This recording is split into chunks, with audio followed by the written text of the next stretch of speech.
আসসালামু আলাইকুম ওয়া রাহমাতুল্লাহি ওয়া বারাকাতুহু। ভাইরা, আজকে আবার আমি আপনাদের সামনে উপস্থিত হলাম বাংলাদেশ জাতীয়তাবাদী দল বিএনপির ভারপ্রাপ্ত চেয়ারম্যান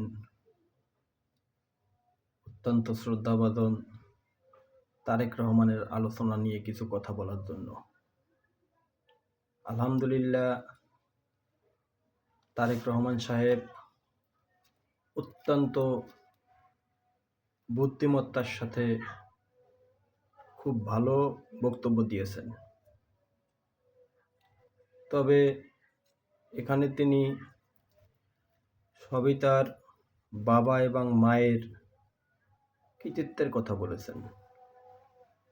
তবে জিয়াউর রহমান এবং বেগম খালেদা জিয়াকে নিয়ে তিনি যতগুলো কথা বলেছেন, জিয়াউর রহমানের কথাগুলা 100% সত্য কথা বলেছেন এবং বেগম জিয়াকে নিয়ে যা বলেছেন তাও সত্য কথাই বলেছেন। তবে আমার প্রশ্ন হচ্ছে, তিনি কি তার অতীত ভুলে গিয়েছেন? তিনি তো তার কোনো কথা বললেন না। তার কৃতিত্বের কথা তো বাঙালি জানে, বাঙালি জাতি জানে।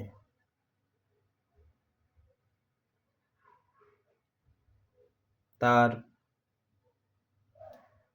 নামের আগে যে একটা উপাধি বসানো আছে, আমার মুখ দিয়ে আমি বলতে চাই না কথাটা, আপনারা যারা রাজনৈতিক অঙ্গনে কম বেশি চলাফেরা করেন তারা হয়তো জানেন সেটা কেন বসানো আছে। তিনি এতদিন বাংলাদেশে আসলেন না, হাদিকে গুলি করার পরের দিন তিনি ডিক্লার দিলেন 25 তারিখে বাংলাদেশে আসছেন। কারণ কি? ওয়াই?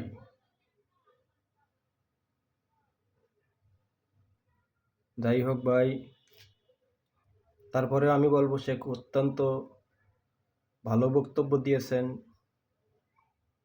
কিন্তু এখানে একটা ইঙ্গিত আমাকে খুব চিন্তিত করেছে।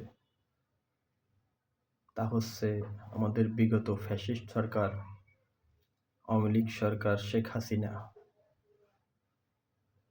যে জঙ্গি জঙ্গি নাটক,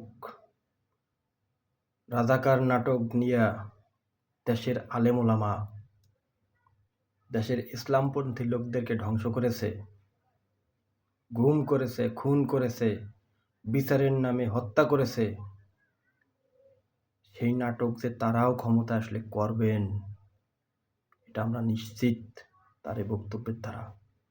তার কারণ সে বলেছে রাজাকার দুই ক্যাটাগরির, ভালো এবং মন্দ, এবং সমস্ত রাজাকারদের এই দুই ক্যাটাগরির প্রেক্ষিতে বিচার করা হবে তারা ক্ষমতায় আসলে। যেখানে মুজিব সাধারণ ক্ষমা করে দিয়ে গেছে, তার বাপ আইসা সবাইকে আপন করে নেছে, এখানে এসে ভারতের দেওয়া বড়ি খেয়ে সেই নাটক আবার তুলে ধরতেছে। ভাইরা, আপনাদেরকে বুঝতে হবে কোন জায়গার বড়ি সে খেয়েছে। অতএব আপনারা কি চান দেশের আলেম ওলামাদেরকে আবার সেই ধ্বংস করতে? আপনারা কি চান ইসলামপন্থীদেরকে আবার সে ধ্বংস করুক? আপনারা কি চান আবার সেই সাদাবাজদের হাতে দেশ যাক? আপনারা তো বিএনপির ইতিহাস জানেন, আপনারা আওয়ামী লীগের ইতিহাস জানেন। অতএব কারো ভিতরে যদি কিঞ্চিত দেশ প্রেম থেকে থাকে তাহলে আগামী নির্বাচনে নিজের এবং পরিবারের এবং আত্মীয় স্বজন যে যেখানে আছে সবার সেইভাবে চালানোর ব্যবস্থা করবেন বা চলার ব্যবস্থা করবেন। আশা করি বুঝতে পারছেন। আর যদি আমার এই কথার দ্বারা কারো কোনো মন্তব্য থেকে থাকে আমাকে কমেন্টে জানাবেন, আমি আপনাদের কমেন্টের আশায় থাকব। আসসালামু আলাইকুম ওয়া রাহমাতুল্লাহি ওয়া বারাকাতুহু।